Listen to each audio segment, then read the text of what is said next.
Let's assume Mr. X had 3 million shillings in one of the banks, and he has passed on, leaving that money in the bank. How will the family access the 3 million shillings? Who will go and sign that check and withdraw the 3 million shillings? Who among the family? Who has given him authority? Or is he a signatory in that account? Marriage certificate. The marriage certificate does not entitle her to withdraw that cash. She is not a signatory in that account, and she cannot access those funds. Ukienda kwa maofisi makubwa ya mawakili, mna picha ambayo wameiweka. Picha ya ng'ombe. Mtu mmoja ameshikilia kichwa, mtu mwingine ameshikilia mkia, anavuta, na mtu mwingine watatu anakamua nini? Ng'ombe. Huyu anavuta kichwa, huyu anavuta mkia, mkia ni wangu, kichwa ni changu, lakini na mwingine ametulia anakamua. When a man dies intestate without a will, everything has got to go to court through the process I've given you. Mkubaliane who is the administrator, who is the administrator, na mkishakubaliana who the administrator is, things move in smoothly.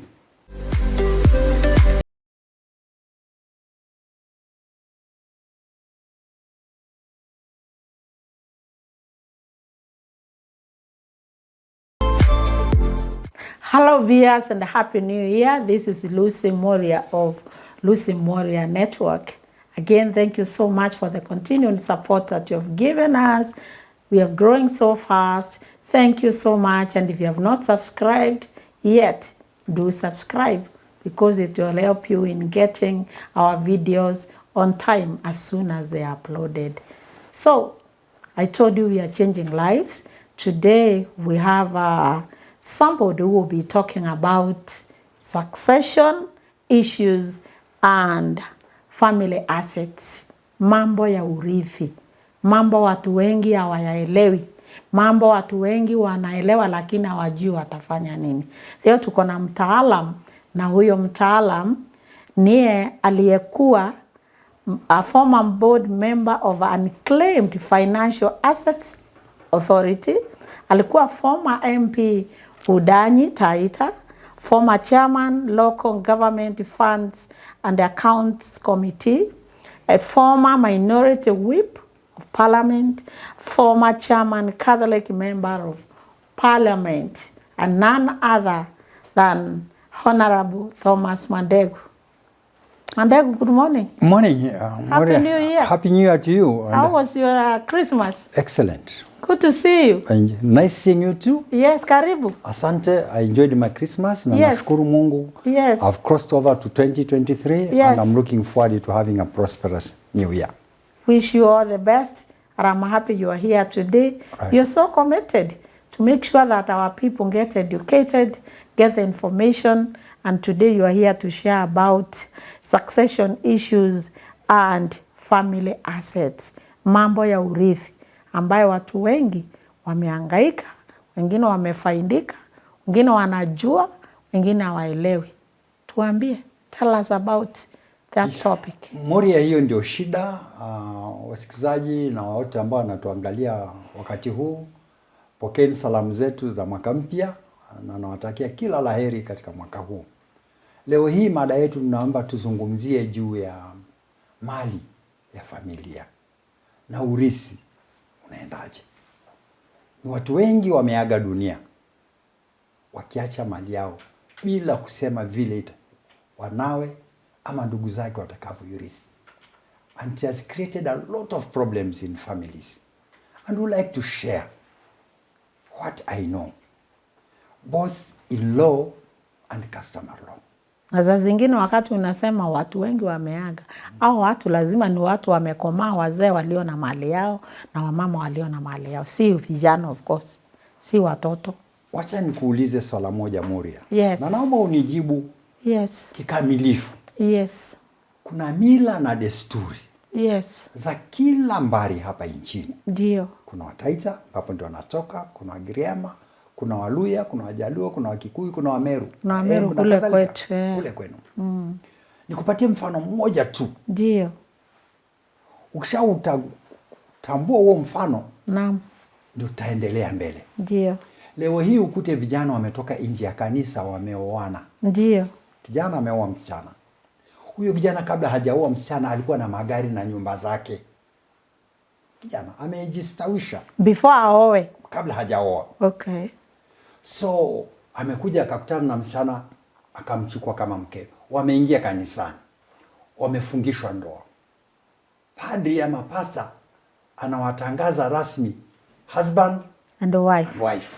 Kila mtu anapiga makofi. Vigelegele. Vigelegele. Wanatoka nje ya mlango wa kanisa wanaanza kupiga picha. Kijana wengine wanapiga mpira huko nje, anapiga mpira juu, bahati mbaya unakuja unalandi kwa uso wa kijana huyo ambaye amefunga ndoa. Kwa sababu hakutarajia, ile shock inamwangusha. Akichukuliwa, akibebwa, akipelekwa hospitali, pronounced dead. Yes. God forbid. God forbid. Pronounced Dead. Now, swala la kwanza, yule msichana ameachwa na nguo zake za harusi hivyo hivyo. Ataenda wapi? Na amewekwa pete. Ashawekwa pete na sign certificate. Na certificate anayo. Until death do us part. Sasa si death imepati, ameenda. Kwa hivyo ataenda wapi? Kwao. Kwao. Kwao ama kwa mumeo ambaye ameaga. Hilo ndio swala nakuuliza. Hilo yes. Assuming touch wood. Naomba nitumie mfano wako. Ndiyo. Kijana ni wako. Na usikasirike. Takasirika hapo. Kijana ni wako. Ile gari Range Rover ile ilikuwa inawabeba iko na jina la kijana wako. Hiyo gari itaenda wapi? Itaenda kwako ama kwa huyo msichana? Kwangu. Kwa nini? Na ni mke wa huyo bwana? Ni mtoto wangu. Nyumba zake zile ambazo ziko Nairobi na Mombasa ni za nani? Ni zangu na watoto wangu. Huyo msichana si ameingia tu, lakini wamekuwa pronounced husband and wife. Kile kilicho cha bwanake ambaye ni mtoto wako ni chake. Bwana yake wa masaa. Exactly. It is, the law does not recognize the time factor. Hata kama ana watoto. Watoto ni kujaliwa na Mungu. Urithi unasemaje? Nani anatakiwa arithi mali ya bwanake? Ni nani? Tunakuuliza. Kwa vile ana watoto, imeishi ameaga hapo, wameoa tuseme hiyo siku, hawakukuwa na watoto. Kama labda wangekuwa na watoto. Uliza wanawake wengi watasema yule mwanamume msichana maana ameolewa amekaa kwa masaa hana haki ya mali. Wengi watasema hivyo. Ndiyo. Sheria inasemaje? Hatujui. Mali yako na yangu unless it is exclusively excluded in the will. Na maagano yenu, kila kitu kitaenda kwa mke wako. Kama alikuwa na shares katika cooperative movement na akasema shares zake zitaenda kwa mke wake, na mke wake ndio huyo wa siku moja, hata ni kama ni masaa machache, ni mke wake under law. Tuachie hapo. Naomba uanze kutafakari, na wale ambao mnanisikia mwanze kutafakari. Haya mambo ya urithi ni magumu na ni mazito, tukiangalia sheria vile ilivyo na vile mila na desturi zetu zilivyo. Mila na desturi zetu wakati mwingine zinagongana na sheria. So turudi kwa mada. Mara nyingi watu wakiaga, wengi huwa wameacha matamshi vile mali yao itakavyogawanywa. Kama will. Kama will. But verbal. Verbal. Okay? Lakini nani atagawanya hiyo mali? Who will share the properties? Be it cash in the bank, be it cash held by trustees. How will you share that money? How will you access those funds? Any family. As a family, let's assume Mr. X had 3 million shillings in one of the banks and he has passed on, leaving that money in the bank. How will the family access the 3 million shillings? who will go and sign that check and withdraw the 3 million shillings? Who among the family? Labda ni mke wake. Who has given him authority? Or is he a signatory in that account?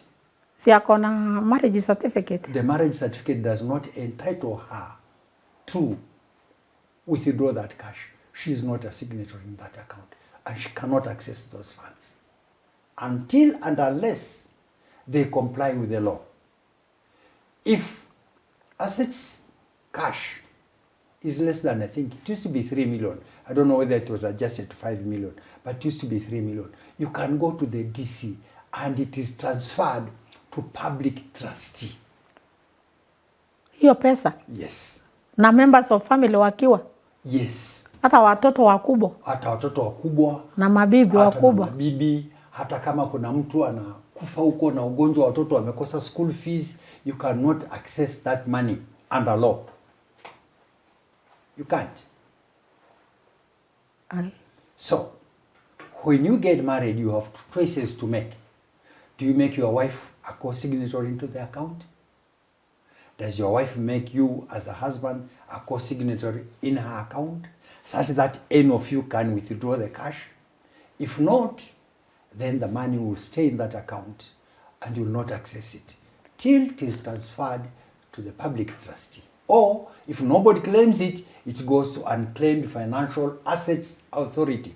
Mark you, I'm talking of a financial asset. Cash is a financial asset. Shares are financial assets. Land is not a financial asset. So land mnaweza chukua? No. Land hamwezi kuchukua. Mtaichukua namna gani? Ndio maana utaona Kenya hii nchini kwetu, hata kwetu Taita, ardhi nyingi iko na majina ya kina babu. Wale wazee walikufa. Title deed iko na mzee fulani fulani, ndio jina lake. Hawa watoto wataketi watasema pale ni kwangu, pale ni kwangu, ile nyumba ni yangu. Yes, you can do that. Lakini huwezi kukusaidia. Lakini hutapata title stakabadhi. Huwezi kupata. Lazima mfuate process. And the process is very simple. Lazima mpate what we call letters of administration or grants. Msipopewa grants, hamwezi kutransfer hiyo pesa. Msipopewa grants, hata kama ni shares, you cannot transfer them into your names. You cannot. Wow. So, we start with that process. Mzee ameaga. Ameacha shamba kubwa, lakini title iko kwa jina lake. Yuko na watoto, wengine wameoa, wengine wameolewa, wengine hawajaolewa. So what does it take to get those letters of administration? You have to sit down as a family and agree who among you or among you will be an administrator of the father's estate. Mkishakubaliana, either ni mmoja wenu ama wawili watatu ama nyote. Do people have to wait until somebody is dead, or they can do that when he is alive? Or she is alive? If he is alive, then let him divide the assets when he is alive. Kama mimi I'm alive, Mwandegu, na nina mali yangu na mashamba yangu, wacha niende niakate nipatie huyu na yake, huyu na yake na huyu na. I transfer them all I'm alive. When I'm dead, that's a different matter. Who assumes me? Who assumes the responsibility? You have to have grants. If you don't have grants, there's nowhere you'll go in transferring those properties. So how do you seek that letter? Now, when you meet as a family, you start at village level. Mkutane nyumbani, mkubaliane sisi ndio watoto wa huyu mzee. Mwandike majina yenu na ID yenu. Mzee wa kijiji anaweza kuthibitisha, akasaini, yes, najua hao ndio watoto wa mzee fulani na fulani ambaye aliaga. Mkitoka hapo mnaenda kwa chifu. Anapiga muhuri. Mkitokuwa anathibitisha, maana anawajua. Assistant chief anawajua hawa watoto ndio wa mzee fulani na fulani. Mkitoka hapo mnaenda kwa DC. Anaiangalia, ama siku hizi hawaiti ma DC, wanaitwa county commissioners. Yeah. Right? Mnaenda kwa county commissioner. Anaiangalia, since the chief has certified, then he has no reason to doubt unless a reason has been given to him or her. Naye anaweka muhuri. So mnakata zenu, ambazo zimekuwa certified kuwa actually you are the children of the deceased. Mkitoka hapo mnaenda kotini, mnapeana hayo makaratasi kwa clerk wa koti ayaangalie, na kuna ada ambayo italipwa. Ikishakubaliwa kuwa ndio hiyo, basi inatangazwa kwa Kenya Gazette kwa muda wa siku, natumaini kama si 90 ni 90 among the 2 days. I'm not very sure but I can confirm that 90 days. 90 days. Kwa nini inatangazwa kwa 90 days kwa Kenya Gazette? Ili kila mtu ajue mna nia nyinyi ya kupawa mamlaka ya kugawanya mali ya mzee fulani. Pia watu wasome, labda nyinyi mlipokuwa mnajaza hayo makaratasi mlikuwa mmeacha mtoto mwingine alizaliwa na baba yenu, kwa sababu hamumpendi mnamrusha, mnasema yeye hawezi. Na kina mama wale ambao wamefiliwa na mabwana zao wana tabia hiyo, hawataki kusikia juu ya mtoto ambaye alizaliwa nje ya ndoa, kwa hivyo wanamweka kando. Naomba munisikie kwa makini, whether umezaa na mke wa ndoa ama umezaa na binti mwingine nje, watoto wale kwa mwanamme they are all the same. Sheria, kwa nini huyu mwingine apatiwe mali ya babake na huyu mwingine anyimwe? Na hakuna mtu yoyote amedispute kuwa hawa watoto ni wa yule mzee ama huyu mtoto ni wa huyu mzee. Shida, kina mama hamleti watoto wenu mapema wakajulikana mapema, mnangoja mpaka ile siku mtu anazikwa. Ni akina mama hawaleti ama ni wazee hawaleti watoto waseme hawa ni wangu? Right, wazee hawaleti. Wakati mwingine wanaogopa wakiwaleta wataanzisha vita, kwa hivyo wanataka amani kwa nyumba. Sasa kuogopa alafu uletea watu lifetime problem. That's a lifetime problem, lakini nyinyi wenyewe mnaanza kuisolve. Kama mtoto ameprove ni mtoto wa mzee, nyinyi mna shida gani? Kwa nini msimgajie mali ya babake? Kwa nini nyinyi mnaona ndio watoto wa yule mzee? So sasa through administration mumeenda mmesainiwa makaratasi, mmedhibitisha. Mmepata sasa grant ya ule atakuwa administrator. Right. That is in a case where kila mtu ameagree. Right. Na tuseme mmoja wao amuke aseme atikubaliani. Because even member of families wote hawezi kusema ndio. Unaweza tokea mwingine aseme no, it is not okay. Unataka sasa lazima mjadiliane. Wakati mwingine you have to invite mzee wa hekima aje wazungumzie huyu ambaye hakubali anataka nini. Anataka naye ahusishwe. Kama hiyo ndio shida yake, muhusisheni, mwekeni ndani kama mmoja wa administrators. Shida iko wapi? Na ikishindikana? Ikishindikana mtakaa hivyo hivyo. Mtakaa hivyo hivyo. Ndio maana unaona matajiri wengi hapa nchini wamekufa na mali yao nyingi watoto wanapelekana wapi? Kotini. Na mali iko. Because they don't know the process ama because mmoja anakataa? Mmoja anakataa na wengine hawajui process. Kwa hivyo itawabidi waanze kuingia gharama za kutafuta mawakili, lawyers, waje wawasaidie. Mnaenda kotini. Nakumbuka ukienda kwa maofisi makubwa ya mawakili, mna picha ambayo wameiweka. Picha ya ng'ombe. Mtu mmoja ameshikilia kichwa, mtu mwingine ameshikilia mkia, anavuta, na mtu mwingine watatu anakamua nini? Ng'ombe.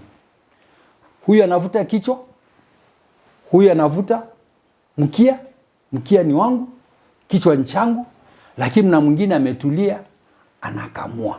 Sasa this time we are looking for the administrator. Right. Is it in a case where the parent or the father or the mother did not leave a will? Or later leave will, you still need somebody to administrate. Even if he has left a will, this is the will, and nobody is contesting the will. Yeah. All is well. Who administers that will?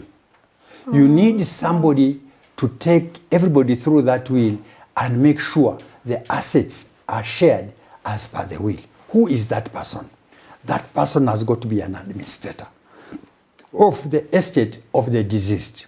If they don't agree, your mali inaenda kwa serikali. If you don't agree, now let's deal with hii mali tofauti. If you don't agree and the mali is there in the bank, is it cash, shares, and what have you. That becomes an unclaimed financial asset. It will be transferred to the unclaimed financial asset. Then? It will be there till you people claim it. If you don't claim? It will be there in perpetuity. How long is it there in the custody of unclaimed? No, we have no time frame. Worldwide, what they have done is they have decided what is the probability in all the assets that you have which are unclaimed. What is the probability that everything will be claimed?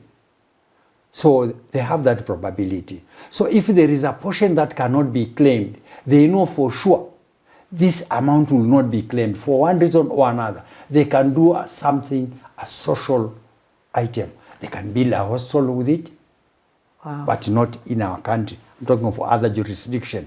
We have not reached there yet. In our country, in Aporo too. Hakuna kupora, don't use the wrong word. If there is any institution that I know that has taken care of public assets, financial assets, it's unclaimed financial assets authority. Na unaongea hiyo kwa vile ulikuwa member wa hiyo board. I was a member of that board, and I know there's no leakage. There's no way you can have that money out. In some cultures now here, you know, there is a culture and the law. Right. So some cultures now, even hiyo mali, not only the children who are looking for administration, even the brothers of the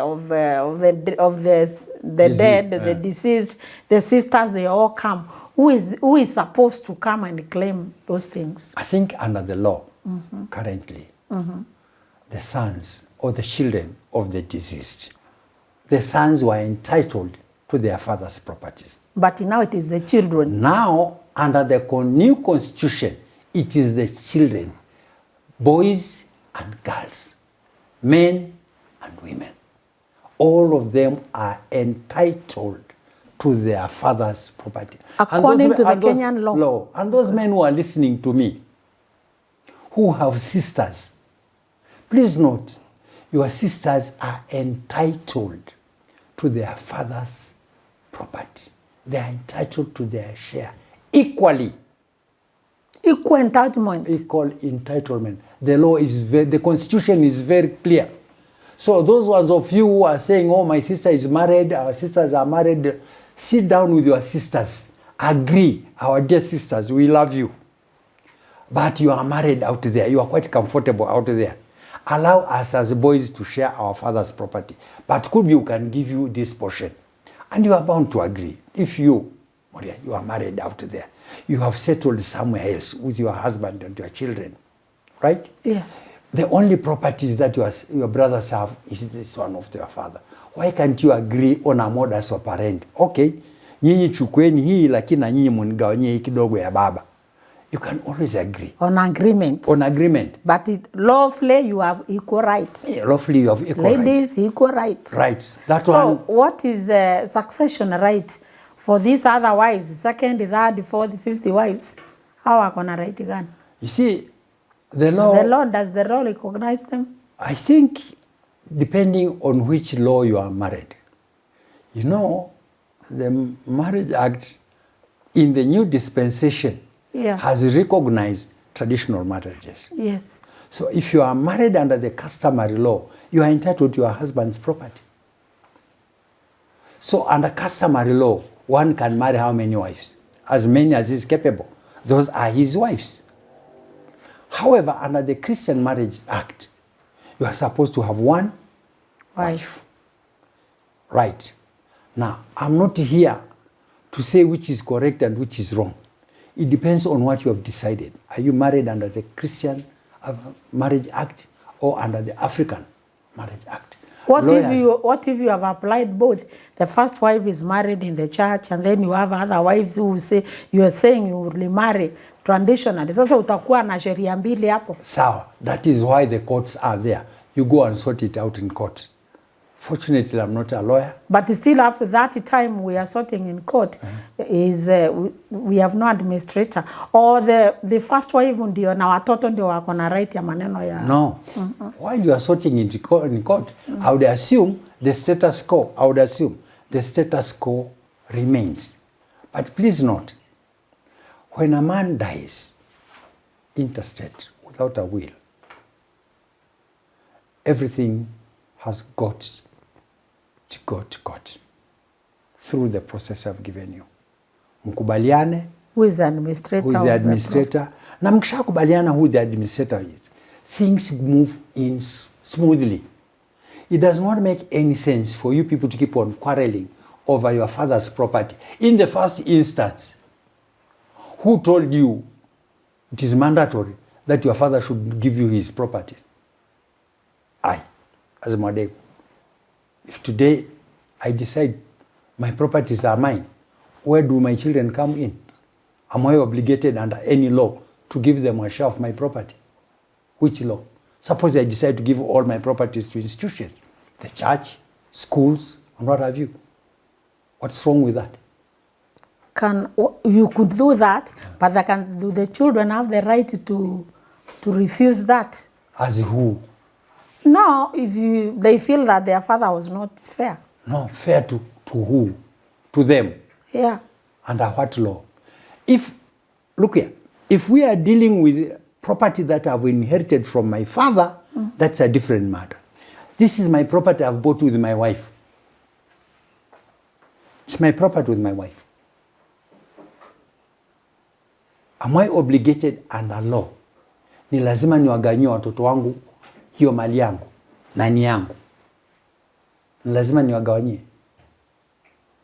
So a will cannot be disputed. No, wills have always been disputed. There are people who have gone to court to dispute a will. Wanaanza kusema saa ile mzee alikuwa anaandika urithi wake, kichwa haikuwa sawa. Hiyo kichwa yake haikuwa sawa. Huyu mwanamke alikuwa amemkalia sana. Ama akili yake ilikuwa under influence. An influence. So the will can be contested. Yeah. But what I would like us to deal with right now are the issues of succession. Mkishapatiwa grants, sasa katika ile certificate ya grant, mnaweza kuketi na mkagawanya mali vile ilivyo, kulingana na vile mnavyoona. Kama baba yenu hakuacha urathi, hakusema mali yangu igawanywe hivi na hivi. Kama alisema vile mali yake itakavyogawanywa, basi yule administrator atawaita nyote, atawaambia mzee alisema akiaga dunia mali yake igawanywe hivi na hivi na hivi na hivi, na wili yake ndio hii. But the starting point ni administrator. You have to have letters of administration. And unfortunately, in this country, they are a nightmare. For one reason or another, there are too many disputes arising on letters of administration. Family members agree who will be the administrator. 2, inclusion. Who is to be included in that list? There are children who will come from the side to say they were sad by the deceased. Do you accept them? Do you have to go through DNA? Even you who are within the family, some family members may start murmurs. We hear that you, or you, particularly XY, you are not sired by our father. Ijapokuwa baba alikuwa na mama, lakini tunasikia wewe hukuzaliwa na baba. Disputes arise. Labda mna watoto baba aliwachukua, ni wajirani, wamefiliwa na wazazi wao, akawachukua akawa kama ni watoto wake. Je, hawa watoto mtawapatia ama hamtawapatia? Wakienda kotini waseme tulikuwa hatumjui baba yoyote isipokuwa huyu. Tuseme kama yule mtoto njana nilimwona huko Bomet, aliokotwa na mzee fulani alikuwa ametupwa kwa barabara. Ako 4 months. So mzee akaenda naye polisi, anaambia wewe enda ule huyu mtoto while we look for the mother. Mzee amesema sasa huyu kuanzia sasa ni mtoto wangu. Nimemuita Kipto na mama alikuwa na mtoto mwingine mdogo, so akasema nimeweka pamoja na wengine. So can that huyo mtoto later unaweza kuja kusema kwanza haukuwa my father's son wewe? Exactly. The thing that mimi ningemshauri huyo mzee afanye, aende kwa watu ambao wanashirika na idara ya watoto, officially amuadopt yule mtoto. Hata kama alikuwa barabara ameokota. Yes, mwacha huyo mzee officially amuadopt awe mtoto wake. Documented. Right? Achukue birth certificate. Achukue makaratasi yote ya adoption, amuadopt. Ukishamuadopt mtoto ni mtoto wako kisheria. Kama hujamuadopt, suppose umemlea akakua, akaenda secondary school, mamake atokee. Na wanawake wajua wakati mwingine mnafanya mambo ya ajabu. Atokee aseme huyu ni mtoto wangu, kichwa kilikuwa kimenuruka kidogo ndio nikamwacha barabarani, lakini mtoto wangu. Sawa, mnampeleka na definitely mtoto atataka kwenda kwa mamake. Na huyu mtoto amejua huyu ndiye mamake. Utafanya nini? Lakini kama ulikuwa lawful adopt, that is your child. Unaweza kuadopt mtu akuwa mkubwa. Sidhani kama mna sheria ambayo kama kijana mkubwa sema sasa nimemwadopt, kuna sheria ina adopt size gani? Sasa ndio mimi nasema uzuri wangu mimi si mwana sheria. Lazima muende kotini, muende mkajue ni umri gani. Lakini mtu akishafikisha miaka 18 ni mtu mzima, unamwadopt afanye nini? Si akuwa mtoto wangu. Haya, hiyo ni kitu kimoja. Muna jambo lingine ambalo arithi mali yangu. Arithi mali yako. Ndio. Sasa shida yako ni wewe kurithi, mtu wa kurithi mali yako. Right? Kwa hivyo huyo mtoto umempata arithi mali yako. Ndio. Huna ndugu. Na nitunze. Huna ndugu, huna dada. Na simtaki huyo ndugu yangu. Umtaki? Nataka mtoto wangu ule uchungu kutoridhiana kifamilia kunaleta mambo mengine. Muna jambo nimekutana nalo kwa mambo ya urithi. Yes. Na naomba nilizungumzie. Huu urithi. Mtu amekabidhi mali yake kwa vijana wake, hata na watoto wake, mabinti zake. Ameigawanya vizuri.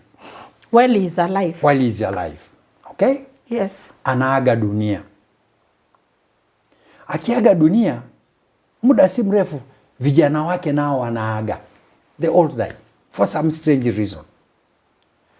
Ule mji unaachwa na my sister-in-law. Na daughter-in-laws. Daughter-in-laws. Mmoja ama wawili ama watatu, wanne, whatever it is. Na could be daughter-in-laws are feeling very uncomfortable living in that homestead. Under law, using their marital certificate or marriage certificate, they can transfer that property from the son, the husband, to themselves, following the same procedure I've enumerated. They are administrators of the property of the deceased. Okay? Title iko kwa jina la bwanake, anafuata law kabla na watoto wake, anaenda anakuwa administrator.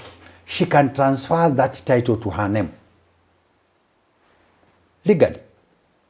There's no problem. She can sell that property. Legally. Legally. Now, that's where the problem is. In a homestead, she sells everything and migrates to another place, gets married. Na ameuza shamba. Ameuza shamba.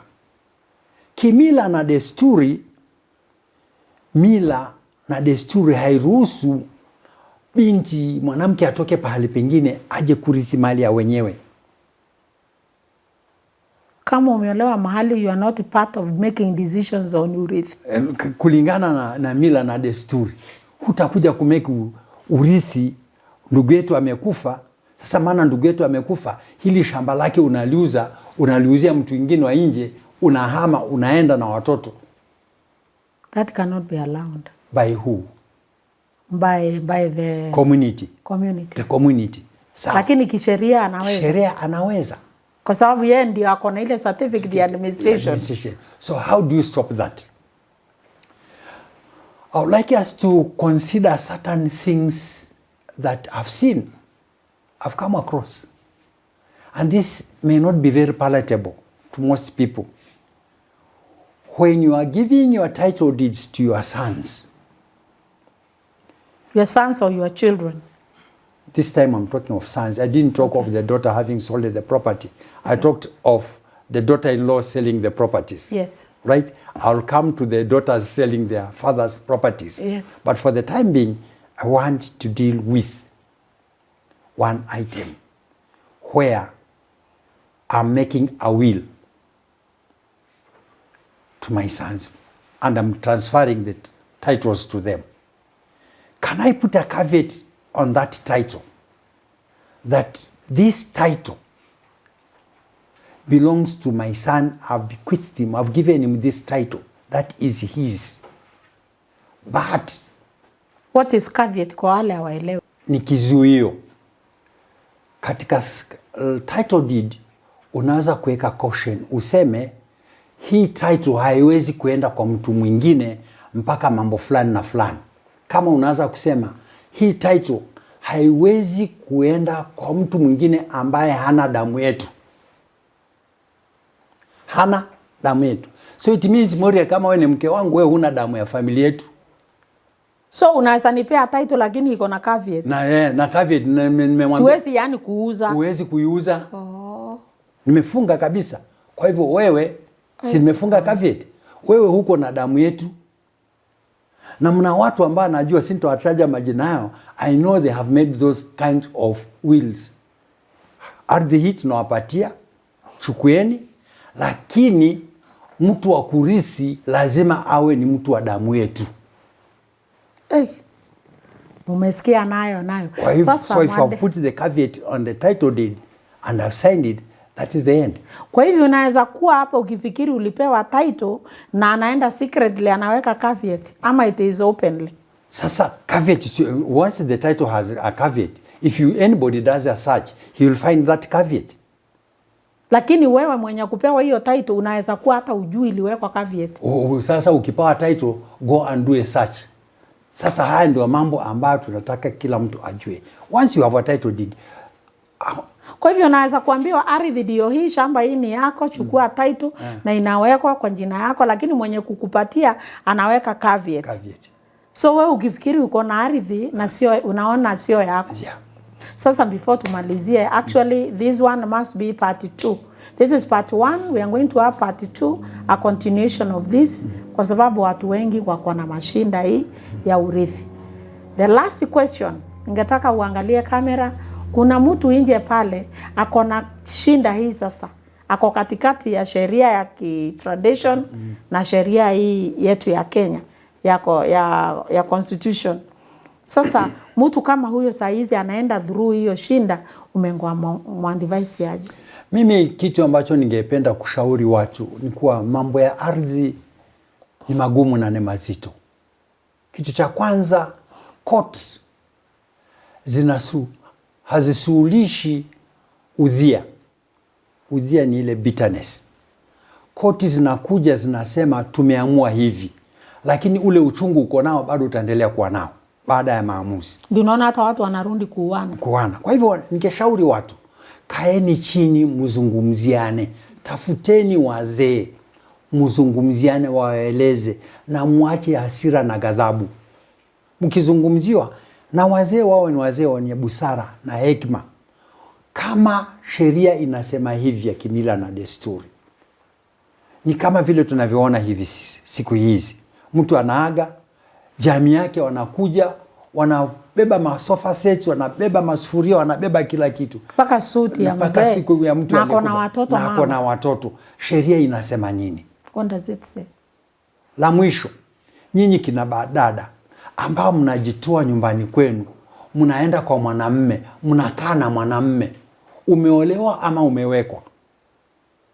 Huyo bwana akiaga unaenda wapi na watoto? Hata kuna wanaume wanahamia pia. Hata kuna wanaume nasikia wanahama, wanaenda wanakaa kwa mwanamke. Na akikaa huko sasa tuseme huyo mama aage na wewe umekuja kuishi kwao, utakuwaje? Sasa swala ni kuwa ulikuwa umeoa ama umeolewa. Hata kama ulikuwa, mila na desturi zinasemaje? Ulilipiwa mahari, mbuzi ilipelekwa. Kuna court cases ambazo tukianza part 2 nitawaambia, ambazo zimeamuliwa na court kuhusu mamlaka na umilikaji wa ardhi na mali ya jamii. Actually hata hizi unaita marriage ya kanisa, it is not just fully that western. Inaanzanga na tradition, because mahari inapelekwa, dowry inatolewa. Kwa kama mila yetu, mahari ikitolewa actually hiyo ni kuolewa. Sawa. Hivyo nakubali. Lakini sasa lazima uende uthibitishe kotini kuwa mali uliolewa. Na kuna watu wanajua uliolewa.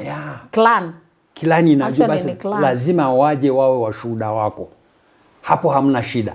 Lakini hawa ambao wanakaa mjini, binti amemaliza chuo kikuu, kijana amemaliza wamechukuana, wanakaa, wanapata mtoto, wakishapata mtoto bwana anaaga.